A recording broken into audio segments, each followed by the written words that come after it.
D'une guerre à l'autre, l'Ukraine à présent, c'était la question centrale de la rencontre Merz-Zelensky. L'Allemagne allait-elle annoncer la livraison des fameux missiles Taurus? Finalement, non. Le chancelier annonce un partenariat avec son allié, Anne Corpé, Maillet, pardon, partenariat pour produire sur place ses propres missiles sans restriction de portée. Oui, effectivement, toujours pas de missiles Taurus pour l'Ukraine, mais un accord pour lui permettre de développer et de produire elle-même des systèmes d'armes à longue portée avec le soutien financier de l'Allemagne. Alors qu'il recevait le président ukrainien Volodymyr Zelensky cet après-midi, Friedrich Merz a annoncé le lancement de cette coopération militaire et industrielle inédite entre l'Ukraine et l'Allemagne.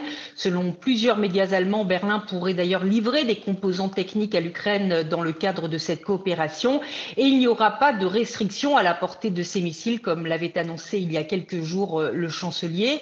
Alors pour l'heure, il est impossible de dire si et quand cette coopération fera évoluer les rapports de force sur le terrain car Friedrich Merz, tout comme le président ukrainien, ne sont pas entrés dans le détail de cette coopération. Depuis son investiture à la chancellerie, Friedrich Merz a en effet adopté la doctrine du président français Emmanuel Macron sur l'ambiguïté stratégique afin de laisser l'adversaire, en l'occurrence la Russie, dans le flou, mais aussi certainement afin de ne pas braquer son partenaire de coalition, le Parti social-démocrate, qui lui n'a jamais été favorable à la livraison de missiles de croisière à l'Ukraine.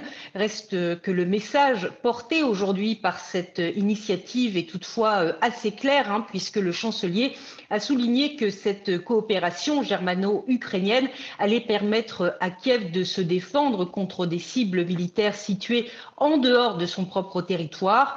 Un positionnement offensif qui tranche avec le style et le ton de l'ancien chancelier Olaf Scholz, qui ces 3 dernières années, lui, a toujours veillé à ne pas aller trop loin dans le soutien militaire à l'Ukraine par crainte de susciter une escalade du conflit avec la Russie. Merci beaucoup pour ces éléments, Anne Maillet à Berlin.